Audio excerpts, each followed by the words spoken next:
निशिकांत जी और प्रदीप जी में तुलना ही नहीं किया जा सकता। तो निशिकांत जी का विकास के मामले में आसपास के 2-4 राज्य में कोई सांसद नहीं है। अगर कोई बोलता है कि यहाँ का गर्मी बढ़ाओ तो झारखंड में यहाँ से अधिक गर्मी कहीं हो रहा है, वहाँ तो प्लांट नहीं है। और प्रदीप जी को और उनके जो एक और एमएलए हैं महागामा से माननीय दीपिका पांडे जी, इन लोगों को तो प्रत्यक्ष रूप से लाभ इन लोगों ने लिया है। खुलेआम चुनौती देता हूँ कि दोनों जो है सनातन धर्म के बहुत अच्छे सेवक हैं, मानते हैं।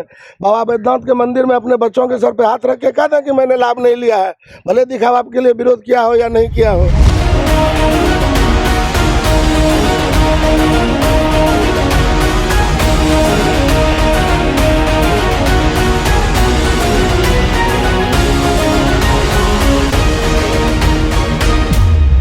देश में लोकसभा चुनाव का 7वां चरण जो है 1 जून को होने वाला है। ऐसे में सभी मतदाता 1 जून को मतदान करेंगे। तो इस वक्त हम मौजूद हैं संथाल परगना के गोड्डा लोकसभा सीट पर, जहां हम लोगों से जनता की राय जान रहे हैं कि अब की बार जनता किसकी सरकार बनाने वाली है, क्योंकि चुनाव में जनता ही मालिक होती है। इस वक्त हम मौजूद हैं गोड्डा के डुमरिया पंचायत में और डुमरिया चौक में, जहां हमारे पीछे काफ़ी संख्या में जनता मौजूद है। जनता से ही जानेंगे कि अब की बार वह किसकी सरकार बनाने वाली है। तो इस बार जो लोकसभा का चुनाव है, इस पे आप किस पे भरोसा जता रहे हैं और किस पे अब किसकी सरकार बनाने वाले हैं? हम लोग क्या पूरा देश आज मोदी जी पे भरोसा जता रहे हैं और हम लोग फिर से मोदी जी का सरकार बनाने के लिए तत्पर है। यहाँ पे जो प्रत्याशी हैं निशिकांत दुबे भाजपा के जी और कांग्रेस के प्रदीप यादव हैं, तो दोनों में से बेहतर कौन है? किसकी मतलब 3 टर्म के जो है निशिकांत दुबे सांसद रह चुके हैं, क्या क्या विकास किए हैं? जी, बेहतरी की जहाँ तक बात है तो निशिकांत जी और प्रदीप जी में तुलना ही नहीं किया जा सकता। एक सांसद के तौर पर इन दोनों का तुलना करना मन व्यर्थ होगा। प्रदीप जी भी सांसद रहे हैं और प्रदीप जी लोकल नेता हैं, लगातार 4-5 टर्म से एमएलए हैं। लेकिन एक सांसद के तौर पर देखा जाए तो निशिकांत जी का जोड़ा विकास के मामले में आसपास के 2-4 राज्य में कोई सांसद नहीं है, ना विकास करने के मामले में और ना लोगों की बातों को लोकसभा में सक्षमता से रखने के मामले में। लेकिन यहाँ पे जो इंडिया गठबंधन के जो प्रत्याशी हैं वो तो बोल रहे हैं कि कुछ विकास हुआ ही नहीं है। ऊपर से अडानी जो प्लांट लगा है, स्थानीय लोगों को रोजगार देने की बात की गई थी, कुछ नहीं हुआ है ये सब। नहीं, देखिए, जो विपक्षी प्रत्याशी हैं सबसे पहला लाभान्वित तो वही हुए हैं। मेरे दृष्टिकोण से अगर देखा जाए तो सबसे पहले और सबसे ज़्यादा लाभ प्रदीप जी को ही हुआ है, उनके क्षेत्र के लोगों को ही हुआ है। जहाँ तक अडानी की बात कर रहे हैं रोजगार की, तो जहाँ तक मुझे जानकारी है कि सिर्फ एक अडानी प्लांट जो माननीय सांसद निशिकांत जी के द्वारा प्रयास से यहाँ लाया गया है, तो एक छोटा सा डाटा मैं आपके माध्यम से लोगों के बीच रखना चाहूँगा कि अडानी आने के बाद सबसे पहले हम बात करते हैं शिक्षा की। तो अडानी ने सीएसआर के तहत एक स्मार्ट क्लास का एक योजना जिला प्रशासन के साथ मिलकर चलाया था। आप उसका डाटा जिला प्रशासन से भी ले सकते हैं। 5 साल ये कार्यक्रम चला। मुझे जहाँ तक जानकारी है 90,000 विद्यार्थी को उस स्मार्ट क्लास के माध्यम से फ़ायदा पहुँचाया गया। तो 5 साल में लगभग मोटा मोटी पकड़िए 4.5 लाख विद्यार्थी को एक अलग से शिक्षा के लिए बेहतर शिक्षा लेने में मदद दिया गया। रोजगार की बात अगर करते हैं तो प्रत्यक्ष रोजगार की बात मैं करता हूं।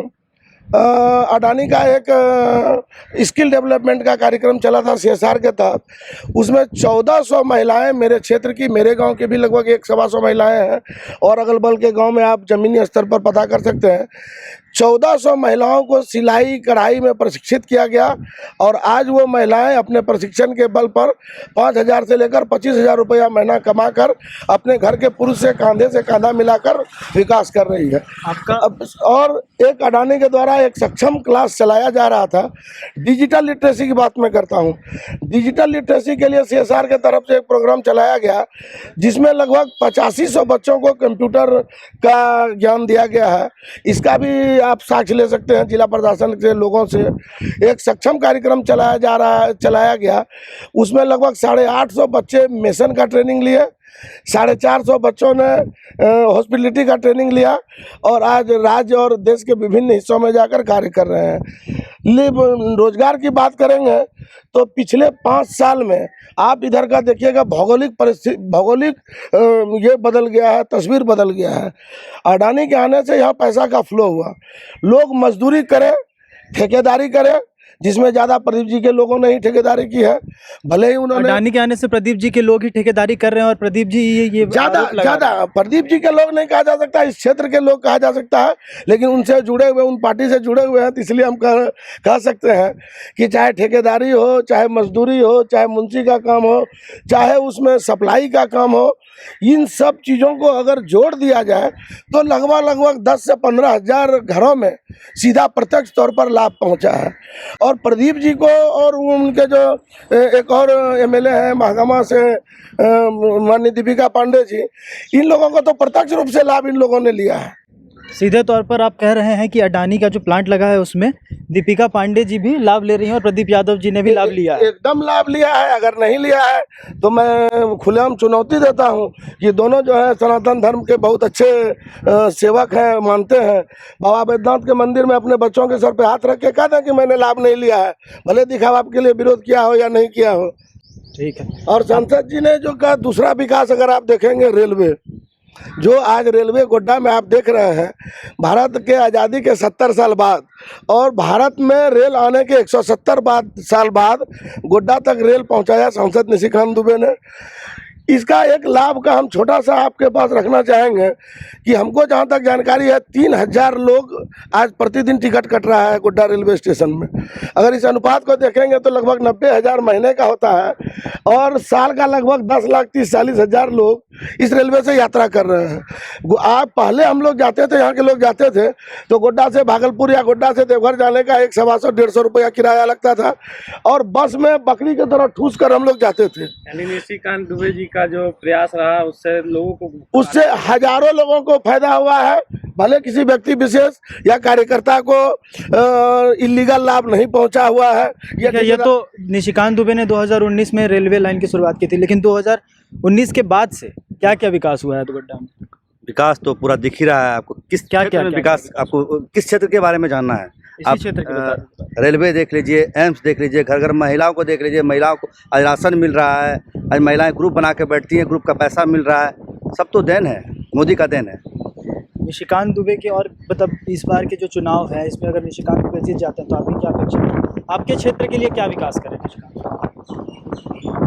विकास इतना किया है कि हम लोग को गिना नहीं सकते हम लोग, और अपेक्षा जहाँ तक हम लोग बिना अपेक्षा का ही वो पूरा करते हैं। जो अभी तक कम है वो और आगे बढ़ेगा, और जो काम बचा है वो और आगे बढ़ेगा ही। अब देख लीजिए गोड्डा से मागामा रेल है, उसके बाद फिर आगे बोले हैं कि बनने जा रहा है। बटेसर देख लीजिए, बटेसर जो है रेलवे लाइन जुड़ेगा आने वाले दौर में। 4 लाइन का काम चल रहा है। यानी निशिकांत दुबे जी जीतते हैं तो और भी विकास के जो बचे हुए कार्य वो पूरा होगा। बिल्कुल पूरा होगा। बिल्कुल ठीक है। अभी आप और से भी जानेंगे, बताइए क्या नाम हुआ आपका? मेरा नाम दीपक मंडल हुआ। कहाँ के रहने वाले? डुमरिया के। डुमरिया के रहने वाले हैं। तो बताया जाता है कि विपक्ष के द्वारा आरोप लगाया जा रहा है कि जब से ये अडानी प्लांट लगा है तब से इस क्षेत्र की गर्मी काफ़ी बढ़ गई है। तो ये गर्मी प्लांट लगने से बढ़ी है कि यहाँ की लोकल ही है कि? ऐसा अगर है तो पूरा देश में गर्मी बढ़ा हुआ है। ये सिर्फ अगर इस एरिया का बात किया जाए तो हर रोज़ हर आदमी स्मार्ट हो गया है। आज तो कोई बुड़बक रहा नहीं है, हर किसी के हाथ में मोबाइल है। अगर कोई बोलता है कि यहाँ का गर्मी बढ़ाओ तो झारखंड में यहाँ से अधिक गर्मी कहीं हो रहा है, वहाँ तो प्लांट नहीं है। तो ये सरासर झूठा आरोप लगाया जा रहा है। आरोप है। और रोजगार की जो बात कर रही है, रोजगार की जो बात की जा रही है कि गोड्डा में अडानी प्लांट लगाया गया लेकिन स्थानीयों को रोजगार नहीं दिया जा रहा है। तो जैसे हम दुकानदार हैं, अभी 2000 वर्कर कर रहे हैं, तो आता है नाश्ता पानी करता है, मिठाई दुकान है, बिक्री बढ़ता है यहाँ का, और वो सब्जी वाला है, दूध वाला है, सबका बिक्री हो रहा है। तो आदमी जब प्लांट बैठेगा, आदमी रहेगा तो रोजगार बढ़ेगा ना। स्थानीय लोग काम कर रहे हैं वहाँ पे प्लांट में, स्थानीय लोग को काम में रोजगार मिल रही है। जैसे भैया बोले रेलवे, फिर देवघर में देख लीजिए हवाई अड्डा हुआ है ना। तो ये तो निशिकांत दुबे का ही। चाचा निशिकांत दुबे जी यहाँ पे विकास किए हैं। क्या नाम क्या हुआ आपका? जगदीश साहब। कब से हैं यहाँ पे? मतलब कितना लोकसभा चुनाव आप देख चुके हैं और कितने लोकसभा चुनाव में मतदान किए हैं? बच्चे से हैं तो देखिए रहे हैं। तो सबका कार्यकाल में से सबसे अच्छा कार्यकाल किसका? सबसे बढ़िया प्रधानमंत्री है। प्रधानमंत्री किसकी सरकार देखना पसंद करेंगे? किसी का कारण क्या है? कारण सब काम करते हैं, सब देते हैं। हाँ, यहाँ विपक्ष जो आरोप लगा रही है कि राशन देने से विकास नहीं होता है। नहीं, वो तो झूठा है, सरासर झूठा आरोप है। ठीक है, और भी जुड़ेंगे लोगों से और जानेंगे। आप बताइए आप कहाँ के हैं? यहीं के हैं? डुमरिया के ही हैं। तो डुमरिया में आप और क्या क्या विकास देखेंगे और आने वाले साल में? और हमारे डुमरिया के अंदर तो बहुत सारा हम देखे हैं कि विकास हो रहा है। जैसे उज्ज्वला योजना है, बहुत सारा अंतर्गत मैंने देखा है कि मेरे सरकार ने बहुत चीज़ किया है और आगे भी देखेंगे बहुत चीज़ अच्छा ही होगा। क्योंकि ये हाँ, जैसे कि हम लोग टोटो चलाते हैं, हम टोटो चालक हैं एक, तो हम लोग को जैसे टैक्स नहीं लगता है, जैसे ये पार्किंग चार्ज नहीं लगता है, बहुत चीज़ ऐसा प्रेफरेंस दिया हुआ है कि जो हम लोग को नहीं लगता है। तो हम लोग चाहते हैं कि सुविधाएं मिली। हाँ, हम लोगों को बहुत सुविधा मिली है, हम संतुष्ट हैं अपने सरकार से। और मोदी जी से किसकी सरकार? मोदी सरकार रहेगा कंफर्म? कन्फर्म, मोदी जी जो बोलते हैं 400 पार होगा। बिल्कुल 400 ही पार होगा। इस रोड पे भी हम लोग खड़े हैं, गोड्डा से डुमरिया। ये निशिकांत दुबे जी का सर का देन है, जो कि ये हाँ, ये गोड्डा और डुमरी पंजवारा तक का ये पहला नेशनल हाईवे जो कि 4 लाइन का निशिकांत दुबे सर के माध्यम से प्राप्त हुआ है हम लोग को। और तो क्या लगता है इस बार 400 पार होगा कि नहीं होगा? हाँ, अब की बार 400 प्लस होगा, तो 400 पार 451 का रखे हुए हैं पूरा उम्मीद। क्या बीजेपी पूरा 451 सीटों से विजय प्राप्त जीत रही करेंगे। है। हाँ ठीक है। जैसा कि आपने सुना कि यहाँ पे जो है साफ तौर पर कहा जा रहा है कि भाजपा को समर्थन किया जा रहा है और इनकी बार 400 पार का जो नारा है वह यहाँ की जनता पूर्ण तरह से सहमत है। फिलहाल हम यहाँ से जुड़ी तमाम खबरें आपके बीच लाते रहेंगे। अपने सहयोगी संतोष के साथ आदित्य, डुमरिया।